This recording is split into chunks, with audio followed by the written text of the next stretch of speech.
Okay, so it's been way too long since I've done a Draw This in Your Style challenge. I feel like it's been almost over a year, which is a shame because they really give you the opportunity to really flex your creative skills and transform somebody's already incredible character design into something of your own, which is a really great challenge because it makes you think about how you actually draw things, if you know what I mean.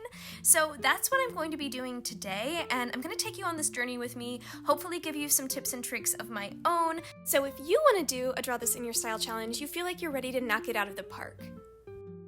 And of course, a special shout out to Xian's Life, who did this original piece. It's so incredible, so if you like their work, definitely go and check them out over on Instagram. I've left the link in my description box below.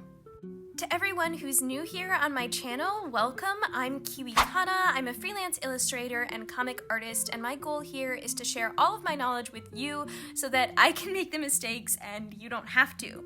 Making my artwork and videos does take a lot of time and effort, so if you do like watching, make sure to leave a like, a comment, or maybe even subscribe. Okay, enough of the intro, let's actually get into the artwork. So I'm really starting by rendering this face. This is usually one of the first things I do. If you've seen my videos, you heard me talk about it before, but I usually feel like if I can really nail the facial expression or the planes of the face, the lighting on the face, all of those things, then that can kind of carry me throughout the rest of the illustration because the face is the focal point, right? If that doesn't work, the rest of the composition is going to be a mess. So that's where I really started here.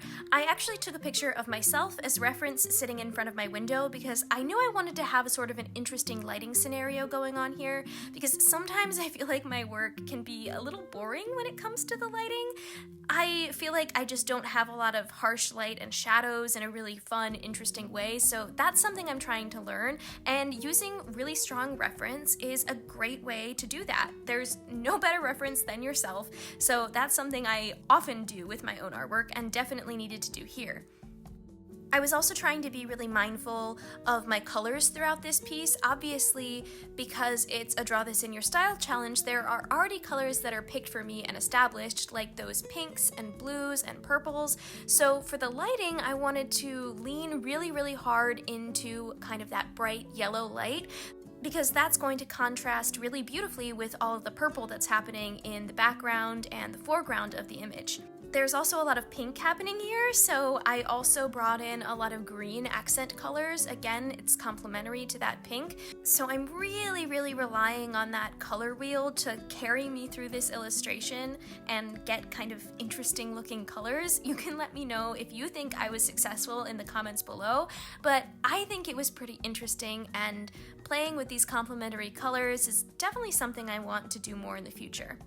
Now I'm finally moving on to the hair here, and I sometimes really struggle with painting hair. You can let me know if you relate, but it's such an unwieldy object to paint, I guess.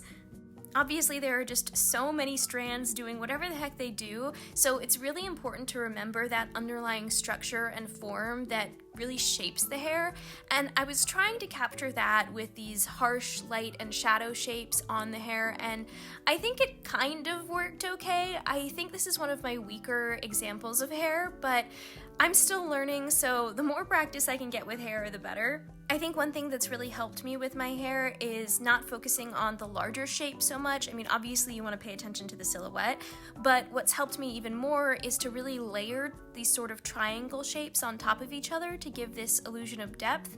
I'm going to draw out a really quick sketch here to sort of show you what I'm talking about, and I think that's helped me create more believable hair, so let me know how you approach it, if that works for you. I definitely find it working for me.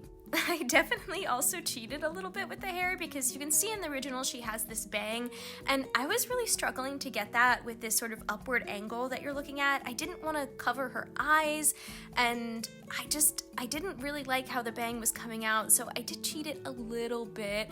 But I just really didn't want to distract from her eyes in this piece. The bangs are definitely a better look, like the original design is definitely better than what I did.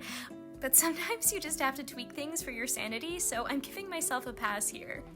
Another tip I have, which I haven't really tried a lot before this piece, is within these shadow and highlights on the jacket, I've got this really rich blue color, and the highlights, these you know, the places where the light is hitting, is this really strong kind of blue-green color. It's not totally green, there's still quite a bit of blue into it, which I think makes it look like believable light on that blue jacket. But I think sometimes I feel afraid to really push color like that. I'm like, well, if the jacket is blue, then the light on it needs to be blue too, or at least mostly blue, and I don't want to get too crazy in my values, too bright. And so sometimes my work comes out a little muted. So I was really happy to see the really stark green, bright light on that jacket. And it's even, you know, surrounded by a little bit of pink. I was happy to see that that kind of red, at least in my opinion, red is lighting on the jacket rather than just a weird pattern. And you can see that sort of method in other artists' work that I'll pop on the screen now, where they do use very different colors in their shadow and light shapes, and it really makes for some interesting color variation and depth. So don't be afraid to try that. I'm going to be trying to include that a lot more in my future illustrations, you know, not being so afraid to really push color and value. So definitely give that a try. Now we're moving on to painting in this cat stuffed animal, and I actually had a lot of fun painting it. It really came together quite naturally, I think, and I was really pleased with how the light looked hitting it. And I started in grayscale, like you see, because sometimes if I really want to nail those values, it's a lot easier to work in grayscale first and add color after. You know, I always say if you get the grayscale right, you pretty much can't fail with the colors. So that's what I did here, and I think it turned out really well. When it comes to the bunny stuffed animal, you won't see because I've cut all of the struggle out of this video so you don't have to suffer with me, but I really could not get it to look right. I don't know if it was just the angle or the particular shapes I was trying to do or how the lighting would work, or if it was just that I couldn't find a strong enough reference, but whatever the reason, I could not get this rabbit to work, which was really frustrating because I really wanted to include that bunny in there. But sometimes if you have a piece and one particular compositional element isn't working, it's better to just get rid of it completely. There are no rules when it comes to art, so if something's not serving you in your composition, don't feel too precious about it, and maybe try just getting rid of it altogether, which you'll see I do in a minute here. I'm going to completely erase the whole rabbit, and I just put some blankets or some sort of cloth in the foreground to sort of help frame our character here like the rabbit was initially doing, and really saved myself all of the stress and trauma of trying to figure out how to draw it. So don't be afraid to delete things. Now I'm going in with this magazine. I wanted it to be something that sort of tied in the rest of the image, so I called it Pop Magazine for the bubblegum that she's chewing, and then I included this cute little cat on the cover to sort of mimic her plushie that she has. Maybe it's a typical aspect of the magazine that she reads this character and she's bought a plushie of it at some point. I don't know, but I think little details like this help with the storytelling and with cohesion, which, I mean, telling a good story is the ultimate goal of all of these illustrations, right? So I try to keep these details in mind when I'm working.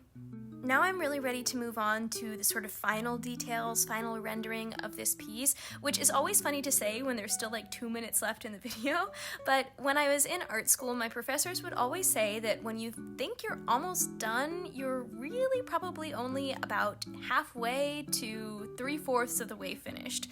So also keep that in mind when you're working. Sometimes you feel like you should be done a lot sooner than you are, but really there's so much left to be rendered and really finalized. So, you know, don't rush with these things. Making art isn't a race. I know it can feel that way, especially with social media pressure and seeing other artists who might be making work a lot faster, but really speed isn't as important as everybody makes it out to be. And it's one of those things that's just going to take time to develop. Naturally, as you learn how to be more efficient with your artwork, you'll get faster, but I don't think it should be a priority for most artists, especially starting out and even later on.